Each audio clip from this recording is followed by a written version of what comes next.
అందరికీ నమస్కారం అండి. ఈ వీడియోలో దేవి శరన్నవరాత్రులు ఈ 2024 సంవత్సరంలో ఎప్పుడు ప్రారంభమై ఎప్పుడుతో ముగుస్తున్నాయి అనేది ఇప్పుడైతే తెలుసుకుందామండి. మనకి ప్రతి సంవత్సరము కూడా 4 నవరాత్రులు అయితే వస్తాయండి. ఆశ్వేజ మాసంలో వచ్చే నవరాత్రుల్ని దేవి శరన్నవరాత్రులు లేదా దసరా నవరాత్రులు లేదా దుర్గాదేవి నవరాత్రులు అని ఇలా అయితే పిలుస్తూ ఉంటారండి. అయితే మనకి ఈ దేవి శరన్నవరాత్రులు ఎప్పటి నుండి ప్రారంభమై ఎప్పటితో ముగుస్తున్నాయి అని అంటే ప్రతి సంవత్సరము కూడా ఈ దేవి శరన్నవరాత్రులు ఆశ్వేజ మాసంలో వచ్చే శుద్ధ పాడ్యమి తిథితో ప్రారంభమయ్యి ఆశ్వేజ మాసంలో వచ్చే శుద్ధ నవమి తిథి వరకు అయితే ఉంటాయండి. ఇంకా 10వ రోజున మనం విజయదశమి పండుగను అయితే జరుపుకుంటామండి.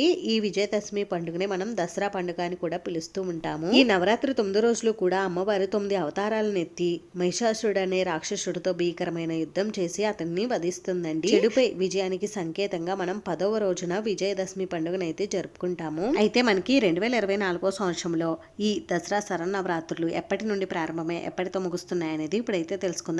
స్వస్తి శ్రీ చంద్రమాన శ్రీ క్రోధినామ సంవత్సరం దక్షిణాయనం శరద్ ఋతువు ఆశ్వేజ మాసం శుక్లపక్షం పాడ్యమి తిథి ప్రారంభం 2024 అక్టోబర్ 3వ తేదీ గురువారంతో ప్రారంభమయ్యి 2024 అక్టోబర్ 11వ తేదీ శుక్రవారంతో అయితే ముగుస్తున్నాయండి. 2024 అక్టోబర్ 12వ తేదీ శనివారం రోజు అయితే మనం విజయదశమి పండుగను అయితే జరుపుకోవాలి. ఈ 10 రోజులు కూడా అమ్మవారిని ఏ అలంకరణలో పూజించాలి, ఎటువంటి నైవేద్యాలు సమర్పించాలి, ఏ పుష్పాలతో పూజించాలి అనే విషయాలన్నీ కూడా నేను ఒక వీడియో అయితే చేసి ఛానల్లో పెట్టానండి. ఆ వీడియో లింక్ అయితే ఇక్కడ డిస్క్రిప్షన్ బాక్స్ లో ఇస్తాను, చూడండి. మీకు అన్ని కూడా బాగా క్లియర్ గా అర్థమవుతాయి. ఈ వీడియో మీకు నచ్చితే ప్లీజ్ లైక్ చేసి షేర్ చేసి సబ్స్క్రైబ్ చేసుకోండి. Thanks for watching.